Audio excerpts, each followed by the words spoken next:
நீங்க எப்படி பாக்குறீங்க குரலார் இந்த விஷயத்தை பொறுத்த வரைக்கும் எதிர்க்கட்சி பிரதான எதிர்க்கட்சி சட்டமன்றத்தில் மரபு மீறப்பட்டிருக்கிறதா அல்லது அதை எப்படி பார்க்குறீங்க? இல்லை, எங்களை பொறுத்த வரைக்கும் தெளிவாக எங்களுடைய பொதுச் செயலாளர் தெளிவாக சொல்லியிருக்கிறார். It is an issue between the governor and the CM. So அதற்கு மேல் அது நான் கருத்து சொல்ல விரும்பவில்லை. இப்போ அசியூம் தட் எடப்பாடி பழனிசாமி அவங்க முதலமைச்சராக இருக்காரு, இப்போ ஆர்.என். ரவி இதை செஞ்சாரு, இப்போ உங்க பதில் என்ன சொல்லுங்க? அது நான் வரேன், அதுக்கு சொல்லுங்க. அதாவது it is an issue between the governor and the CM. Okay, அதனால அதுல நாங்க அதற்கு மேல எதுவும் சொல்வதற்கு நீங்க சொன்னது ரொம்ப கரெக்டான phrase. It is not the issue between Thiru MK. Stalin Thiru RN. Ravi. It is a issue between Tamil Nadu CM and governor. Yes, Tamil Nadu CM and the governor. அதனால நான் ஒத்துக்க மாட்டேன். அதுல நான் தலையிட sir. Issue between the CM நான் பேசுறதுக்கு அப்புறம் பேசுங்க சார். தப்பா ராங்க போக கூடாது. Issue between the CM and governor. அவை தலைவர் அவர் சொன்னதுக்கு அப்புறம் இட் இஸ் இதுதான். ஆனால் நாங்க என்ன சொல்லுகிறோம் என்று சொன்னா it's a issue between government and governor அப்படிங்கிறது அதுல இப்ப இருக்கக்கூடிய நடைமுறை இருக்கிற பிரச்சனை அதுதானே. ஆமா, எலெக்டட் கவர்மெண்ட் வெர்சஸ் கவர்னர். இது இந்த இஷ்யூ மட்டும் இல்ல, உங்களுக்கு இந்த இஷ்யூ இன்னைக்கு தாங்க தெரியுது. எங்களுக்கு 94 தெரிந்து விட்டது. நாங்க சென்னாரெட்டி இருக்கிற பொழுதே இதே இஷ்யூ வருகிற பொழுது நாங்கள் எதிர்த்தோம். அன்றைக்கு நீங்க கவர்னர் ஆதரிச்சீங்க. அன்னைக்கு நீங்க நாங்க தென்னாரெட்டி துணைவேந்தர்கள் நியமன விவகாரம் இல்ல அது மட்டுமல்ல, எல்லா நாங்க கவர்னர் உரையாமல் போனது முதல் முறை இல்ல. கவர்னரை நாங்க உரைக்க கூப்பிடல. 94 சென்னாரெட்டி பட்ஜெட் உரைக்கு அரசால் அழைக்கப்படவில்லை. அவர் இல்லாமலேயே பட்ஜெட் தொடர் நடந்தது. அது நாங்க பண்ணது. புரட்சி தலைவி அம்மா இருக்கிற பொழுது 94 கவர்னருடைய போக்கு சரியில்லை, அதனால அவர் அத்துமீறுகிறார், வரம்பு மீறுகிறார் என்ற எல்லா மீறல்களுக்கு இடையில கண்ணியத்தை மரபை காக்க வேண்டும் என்பதற்காக நாங்கள் அவரை அழைத்து உரையை தொடங்கினோம் சட்டத்துறை அமைச்சர். அதுதான் உங்களுக்கு ஏற்கனவே தெரிஞ்சிடுச்சு இல்ல. போன பட்ஜெட் தொடரிலேயே இப்படிப்பட்ட குற்றச்சாட்டுகள் வைக்கப்பட்டது. சோ அப்ப நீங்க என்ன பண்ணிருக்கணும், அதை தவிர்க்க வேண்டும் என்று சொன்னா நீங்க அழைச்சிருக்க கூடாது. அழைச்சிருக்காமலே நீங்க நடத்தி இருக்கலாம். அது ஏற்கனவே அதுக்கு ஒரு பிரசிடென்ட் இருக்கு. சோ நாங்கள் அதை செய்தோம். இந்த இடத்துல என்ன ஆளுநர் மரபை மீறுகிறார், ஆளுநர் அவருடைய நடவடிக்கைகள் தவறுன்னு நிச்சயமாக சொல்றதுல என்ன பிரச்சனை அதிமுகக்கு? அது ஏன் ரெண்டு பேருக்கு அரசாங்கத்துக்கு அவங்களுக்குமான விஷயம் ஏன் இல்ல, அவர்களுக்குள்ள தனிப்பட்ட முறையில் ஒவ்வொரு பல அறிக்கைகள் வந்திருக்கு, தனியா அறிக்கைகள்லாம் வந்திருக்கிறது. சோ அதனால எங்களை பொறுத்த வரைக்கும் நாங்க ஏற்கனவே இருக்கு, நீங்க பார்த்திருக்கீங்க, ஆளுநரை அழைக்க கூடாதுங்கிற ஒரு இடத்துக்கு வந்திருக்கக்கூடிய கட்சி இதுல ஏன் ஒதுங்கி நிக்கணும்? இது அரசாங்கத்துக்கு அப்படி இல்லையே. இது ஒரு ஜனநாயகத்தில் அல்லது அவை சட்டப்பேரவைக்குன்னு ஒரு தமிழ்நாடு சட்டப்பேரவைக்கான ஒரு மரபு இருக்கு. அந்த மரபு மீறப்பட்டிருக்கிறதா இல்லையா அப்படிங்கிற இடத்துல எதிர்கட்சிக்கு பிரதான எதிர்கட்சிக்கு ஒரு முக்கியமான ரோல் இருக்காதா? அவங்க கருத்துன்னு ஒன்று இருக்கும். ஒவ்வொரு காலகட்டத்திலையுமே கவர்னருக்கு அறிக்கை அனுப்புகிற பொழுது அதற்கு 3 நாட்களுக்கு முன்னாடியே அதில் என்னென்ன மாற்றம் ஏற்படுத்த வேண்டும் என்று கவர்னரும் அரசாங்கமும் கலந்து ஆலோசித்து அதை செய்வாங்க.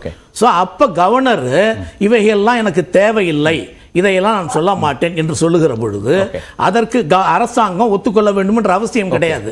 அப்படி ஒத்துக்கொள்ளாத அவசியம் ஒன்று, இதை நீங்கள் வாசித்து தான் தீர வேண்டும். அப்படி இல்லை என்று சொன்னால் நான் உங்களை அழைக்க மாட்டோம் என்கிற ஒரு நிலைப்பாடை எடுத்திருக்கலாம், இந்த அவாய்ட் பண்றதுக்கு. இன்னொன்னு கவர்னரும் என்ன எடுத்திருக்கலாம்னா, நான் இதெல்லாம் நான் வாசிக்கணும் அப்படின்னு நீங்க கட்டாயப்படுத்தினா நான் வரமாட்டேன் என்று கூட அவங்க அவாய்ட் பண்ணிருக்கலாம். அப்படிப்பட்ட நிலை இங்க ஏற்படவில்லை.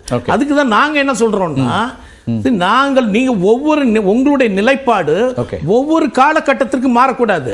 நீங்க எப்பொழுது அண்ணா என்ன சொன்னார்னா, நீங்க ஆட்டுக்கு தாடியும் நாட்டுக்கு கவர்னரும் தேவையில்லை என்று சொன்னதை நீங்க ஒவ்வொரு கவர்னருக்காக நீங்க மாற்றிக்கொள்ள முடியாது. அந்த கவர்னருக்கு இப்படி நாங்க சொல்லலாம், இந்த கவர்னருக்கு நீங்க இப்படி சொல்லலாம். நீங்க சென்னாரெட்டி இருக்கிற ஒரு சின்ன காலகட்டங்கள்ல ஒரே ஒரு விஷயத்தை வந்த கட்டுரையை சொல்லுங்க. நீங்க சொல்ற நீங்க கவர்னரை டிஃபெண்ட் பண்ணி பல கட்டுரைகள் உங்க ஆட்சி காலத்துல ஆளுநர் ஆய்வு நடத்த சென்ற போது எதிர்க்கட்சியா இருந்த திமுக அது தவறுன்னு சொன்னாங்க. உங்களுக்கு கூட நின்னாங்க. அரசாங்கத்தினுடைய உரிமை இது, அமைச்சரவை இருக்கும்போது தேர்ந்தெடுக்கப்பட்ட அரசு இருக்கும்போது ஆளுநர் எப்படி ஆய்வு செய்யலாம் அப்படின்னு கேள்வி எழுப்பினாங்க. அப்ப இந்த முறை நீங்க ஏற்கனவே 94ல ஒரு இதை வந்து செட் பண்ணிருக்கீங்கன்னா இப்போ நீங்களும் சேர்ந்து நாங்க அதை கண்டிச்சோம். நாங்க அதை எதிர்த்தோமே. அதாவது ஆய்வு செய்வதற்கு அவர் கவர்னருக்கு அதிகாரம் கிடையாது. ஒண்ணு. ஏற்கனவே இப்பொழுது அவருக்கு அதிகாரம் கிடையாது தான். அதுதான் நாங்க சொல்றோம். எங்களுடைய ஸ்டாண்ட் நாங்க வித்ரா பண்ணல. அவை மரபு மீறப்பட்டிருக்கிறதா எங்களுடைய நாங்க வித்ரா பண்ணல. ஓகே. அந்த ஸ்டாண்ட்ல இருந்து கவர்னர், அதாவது தேர்ந்தெடுக்கப்பட்ட அரசுக்கு எதிராக கவர்னர் வரம்பு மீறுவாரேயானால் அதை கண்டிக்கின்ற கட்சியாக, முதல் கட்சியாக அனைத்து இந்திய அண்ணா திராவிட முன்னேற்ற கழகம். இந்த முறை வந்து இன்னைக்கு ஒரு நாங்க எதனால இந்த மாதிரி ஒரு ஸ்டாண்டை எடுக்கிறோம்? நான் என்ன கேக்குறேன்னா, சிம்பிள். இன்னைக்கு நடந்திருக்கிற நிகழ்வுல அவை மரபு மீறப்பட்டிருக்கிறதுன்னு அவை தலைவர் சொல்கிறார்.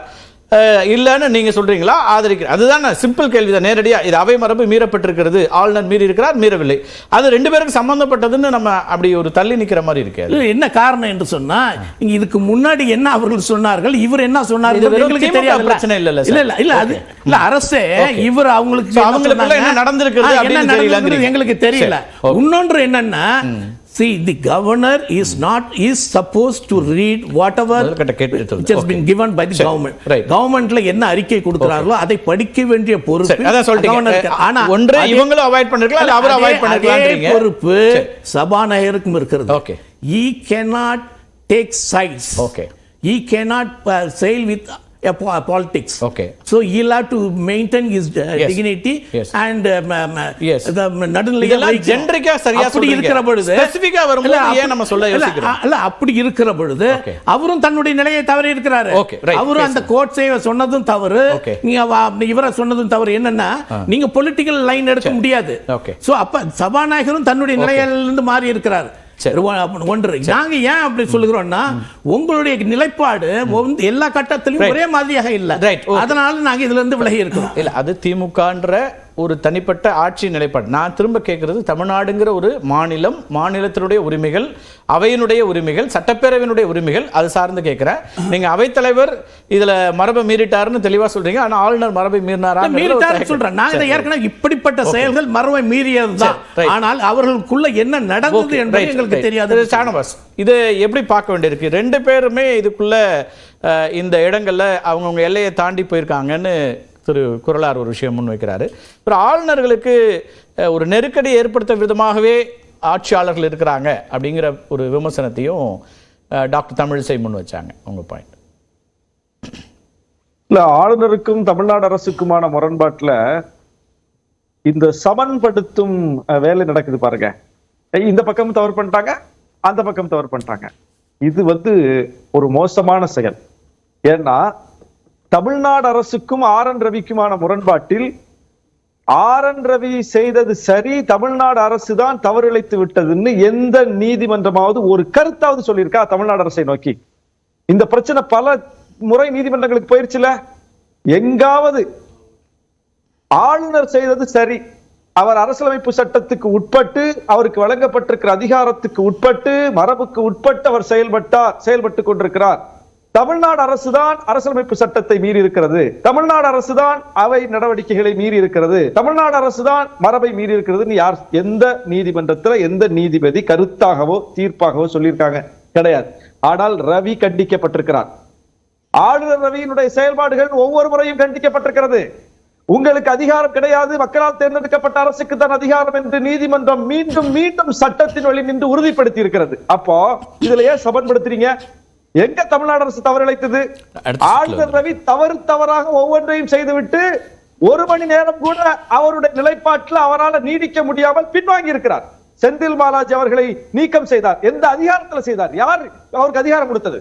எந்த சட்டம் கொடுத்தது அந்த அதிகாரம்? அப்போ அவர் செய்த நிலைப்பாட்டில் அவருக்கு உறுதி இருந்தா அவர் தொடர்ந்து இருக்கணும். ஒரு மணி நேரம் கூட தொடர முடியல அவரால். அவர் தமிழ்நாடு அரசுடைய லட்சணையை தூக்கினார்.